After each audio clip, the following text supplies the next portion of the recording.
বরিশালে বিআইডব্লিউটি এর জায়গা দখল করে রাস্তার ভাসমান বাজার দোকানদারদের কাছ থেকে চাঁদা নেওয়ার অভিযোগ। বরিশাল নগরের ব্যস্ততম সড়ক পোর্ট রোড আর এই রাস্তা দিয়ে প্রতিদিন চলাচল করে কয়েক লাখ মানুষ। সড়কের বেশিরভাগ জায়গা দখল করেই বসিয়েছে বাজার, আর এতে চলাচলের রাস্তা সংকীর্ণ হয়ে পড়ায় ভোগান্তিতে পড়তে হচ্ছে নগরবাসীকে।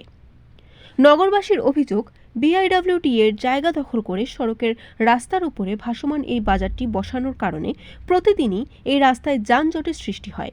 এতে লঞ্চঘাট থেকে শুরু করে পোর্ট রোড ব্রিজ পর্যন্ত যেতে যেখানে 2 মিনিট সময় লাগত, আর এখন রাস্তার উপরে বাজার বসার কারণে কোনো সময় 1 ঘন্টাও বসে থাকতে হয় জ্যামে।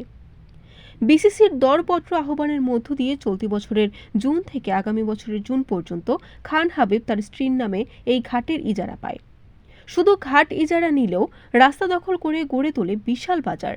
রাস্তার উপর বসা ভাসমান ব্যবসায়ীদের অভিযোগ, এখনও সক্রিয় রয়েছে বাজার ইজারার সিন্ডিকেট, আর সিন্ডিকেটের সদস্যরা প্রতিদিন বিসিসির স্লিপ দিয়ে ভাসমান দোকানদারদের কাছ থেকে 50 টাকা করে চাঁদা তুলে নেয়।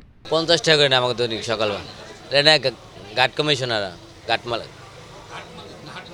ইজারাদার এখন আছে হাবিব মিয়ার আন্ডারে। বিআইডব্লিউটি এর জায়গা দখল করে রাস্তার উপর বসিয়েছে ভাসমান বাজার। এ বিষয়ে জানতে চাইলে বরিশাল নৌবন্দর কর্মকর্তা বলেন, বিষয়টি আমার জানা নেই, তবে যদি এ ধরনের কিছু হয় তাহলে অবশ্যই দাপ্তরিকভাবে ব্যবস্থা নেওয়া হবে। এবং এই জায়গাটা বিআইডব্লিউটি এবং বিআইডব্লিউটিকে আমরাও বলতে পারি, আপনারা বলতে পারেন যে এখানে তারা যেন বিষয়টা উচ্ছেদের জন্য সময় তারা যেন একটু সহযোগিতা করে। বরিশাল.নিউজ।